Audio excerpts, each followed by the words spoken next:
Assalamualaikum warahmatullahi wabarakatuh. Selamat malam Bapak Ibnu. Semoga Bapak dan keluarga selalu dalam lindungannya. Amin ya rabbal alamin. Sebelumnya perkenalkan, nama saya Syafiqul Hilmi dari Universitas Nahdlatul Ulama Purwokerto NIM 2023 0104 dari Prodi Peternakan. Sebelumnya di sini saya ingin melengkapi terkait tugas KNU-an, yaitu dengan tema motivasi belajar di Universitas Nahdlatul Ulama Purwokerto. Alasan saya kuliah di Universitas Nahdlatul Ulama Purwokerto ini karena saya ingin belajar dan berkembang menjadi pribadi yang lebih baik. Bagi saya kuliah bukan hanya sekedar mendapatkan gelar, tetapi juga menambah ilmu serta pengalaman. Saya sadar bahwa kuliah di Universitas Nahdlatul Ulama Purwokerto ini bukan sekedar mencari kesibukan maupun mencari hal-hal yang negatif. Bagi saya kuliah di Universitas Nahdlatul Ulama Purwokerto itu menjadi motivasi saya untuk bisa menjadi pribadi yang lebih baik, disiplin, dan bertanggung jawab. Di Universitas Nahdlatul Ulama Purwokerto saya juga aktif di salah satu kegiatan organisasi mahasiswa atau himpunan, dan saya di dalamnya ingin menambah wawasan atau pengalaman sebagai mahasiswa yang aktif dan tidak hanya menjadi mahasiswa yang berprestasi, tetapi saya di dalamnya ingin menjadi pribadi yang berakhlakul karimah serta bermanfaat bagi orang-orang sekitar. Kedepannya saya ingin berusaha belajar dengan sungguh-sungguh dan memanfaatkan kesempatan yang ada dengan sebaik-baiknya. Saya percaya bahwa usaha yang serius tidak akan selalu mengkhianati hasil. Saya ingin menjadi mahasiswa yang terus belajar, berusaha, dan tidak mudah menyerah agar bisa sukses di masa depan. Dan belajar di Universitas Nahdlatul Ulama Purwokerto juga memberikan kesempatan bagi saya untuk mengembangkan kemampuan melalui organisasi, kemampuan mahasiswa, dan pengabdian kepada masyarakat. Dan saya tidak hanya berprestasi di bidang akademik, tetapi juga saya ingin memiliki nilai-nilai Ahlussunnah wal Jamaah serta mampu memberikan manfaat bagi masyarakat sekitar. Untuk poin yang kedua mengenai sejarah perkembangan Ahlussunnah wal Jamaah atau Ahlussunnah. Untuk pada masa zaman Rasulullah SAW dan sahabat-sahabat yang lainnya, umat Islam memperoleh ajaran agama secara langsung melalui wahyu dari Al-Quran dengan penjelasan Nabi Muhammad SAW, karena setiap persoalan dapat ditanyakan kepada baginda Nabi Muhammad SAW. Dengan perbedaan pendapat dalam masalah akidah hampir tidak terjadi. Setelah Rasulullah SAW wafat,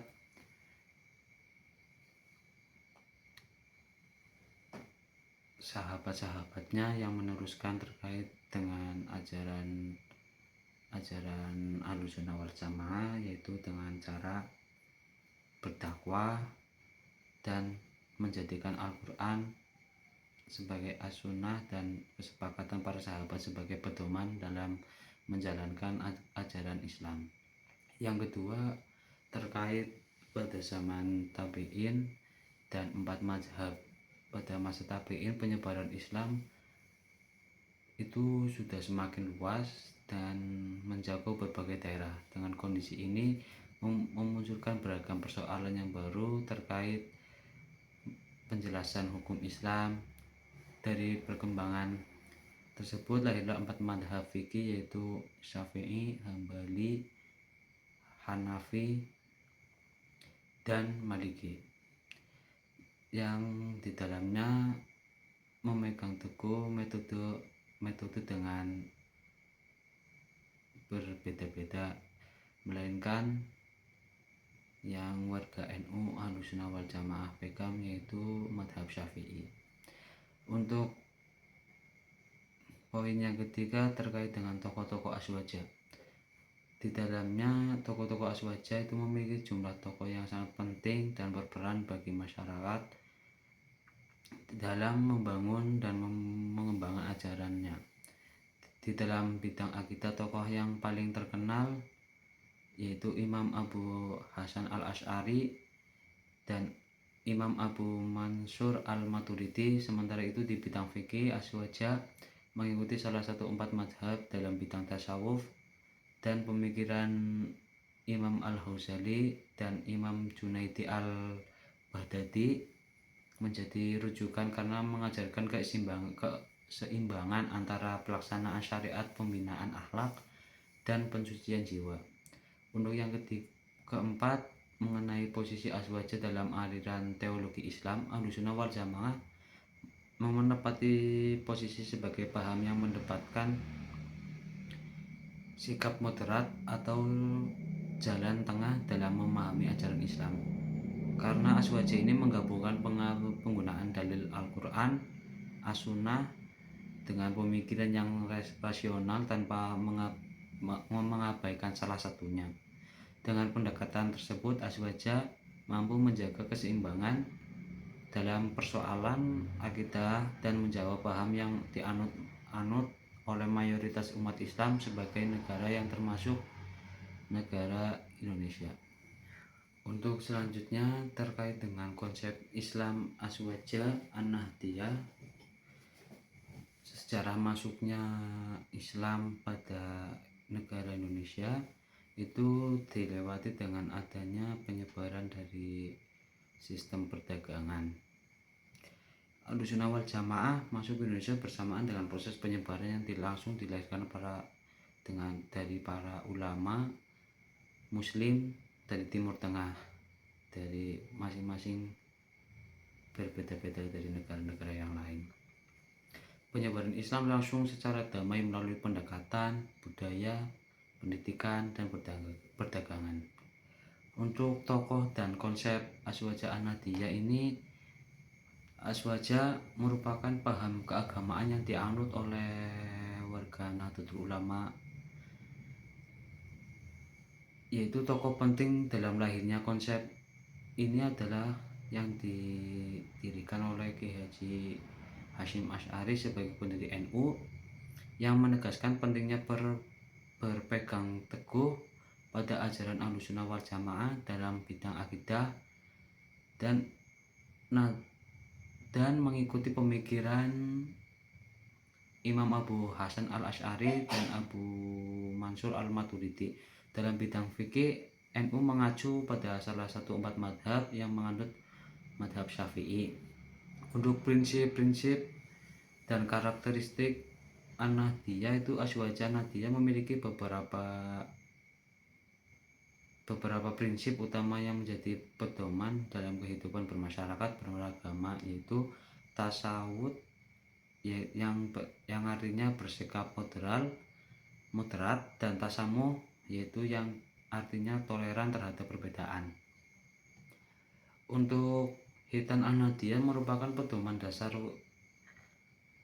perjuangan Nahdlatul Ulama dalam menjalankan perannya sebagai organisasi keagamaan dan kemasyarakatan. Hitan ini menegaskan bahwa Nahdlatul Ulama berkomitmen menjaga ajaran Ahlussunnah wal Jamaah, meningkatkan kualitas pendidikan, memperkuat persatuan umat Islam, serta berkontribusi dalam membangun bangsa.